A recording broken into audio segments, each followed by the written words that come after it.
Each day this week with Manaski off, we have a guest host in, and it's the senator here this morning, just back from Cleveland, from the Republican National Convention, which will continue today and then conclude with a big Trump speech tomorrow night. All right, Andrew, next up, we have this Jason Robinson. Talk about this. Yeah, Jason Robinson, I don't believe he's 14 yet, 13 years old. He's a student at Westmoreland Middle School, and he's a wheelchair athlete. He's got spina bifida, but that hasn't stopped him. He's competed on the track team. He's the first student in the New York State to compete in a track meet as a wheelchair competitor. Senator Griffo knows Jason very well. And right now, I don't know he's in the Central Time Coast somewhere right now. He's competing in swimming. So not only has he set a ton of records with his racing, but also now he's doing some swimming. Good morning, Jason. Thanks for coming on this morning. Good morning. Thank you for having me. So talk about where are you right now and what you're doing right now. Is it a swimming event? Well, actually, I'm at Track and Field Nationals. Swimming also is included in Madison, Wisconsin. Okay, it's hard to keep track of all the stuff he's doing. Yeah, you're breaking records all over the place. Yeah. So tell me about why, how you're inspired here, and you know what you really accomplished, and beyond that, it's almost like you're accomplishing for other people, paving the way for others that suffer from a handicap like yourself. Yeah, it's just cool to be here and be able to have this experience, to be able to meet all of the other kids that maybe might not have equipment and might be able to help with the JRF Foundation and with our family foundation. Yeah. Tell me about the equipment, and we've talked before about how important that is to get the equipment. Tell us about what equipment has made this all work for you. Well, I have my racing chair for my track and field events, and then I have my throwing chair, which are both a very cheap thing because it's very aerodynamic for the racing chair, and if you just were in a regular chair, you're not going to be very aerodynamic, or you're not going to be at your top level that you're able to be. Now, did you do like the Boilermaker or anything like that with a regular wheelchair? Have you ever done it with a regular chair?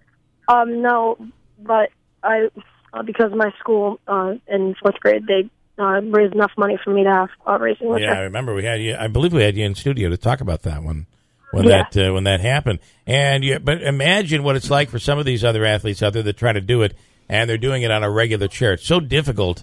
These chairs really enable you to really be competitive.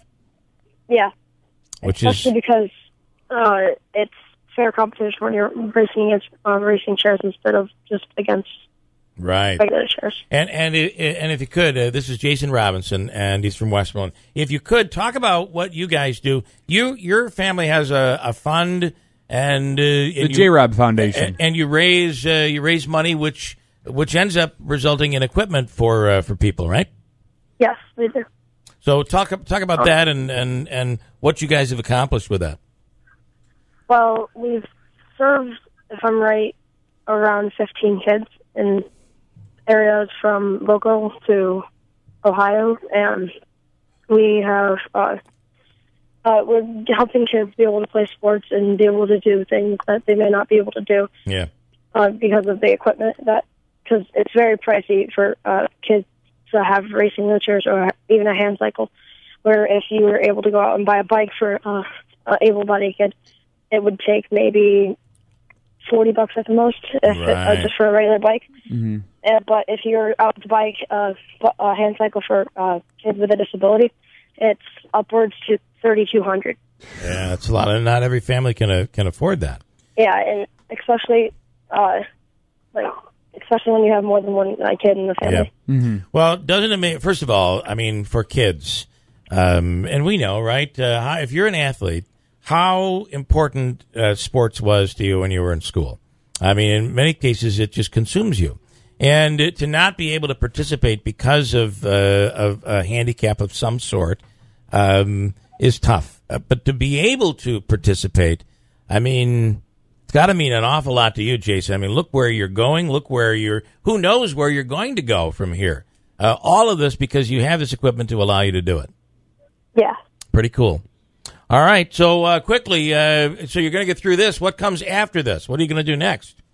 I'm actually we're loading the buses in a few minutes to go to field. Okay. And then tomorrow and Friday are track.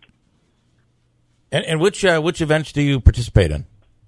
For field, I'm competing in shot put, discus, and javelin. And for track, I'm competing in the 100, 200, 800, 1500, 400, and relays. Yes. Wow. Now that's ambition. I like it. Joe. Yeah, this is the pride of Central New York. Jason, we're so proud of you, as your family is, not only overcoming these challenges, but really being such a true community leader at such a young age, caring about others, not only as an example of how you can overcome your disability or any challenges that confront you, but also giving back to the community. Yeah. He's a teenager. So, Jason, we're so proud of you. I want to wish you the best out there. Thank you. All right. Good luck today and tomorrow. We'll be following through to see how well you do. All right? Okay. Thank you. Okay. Thanks so much, man. Good kid right there. How about that?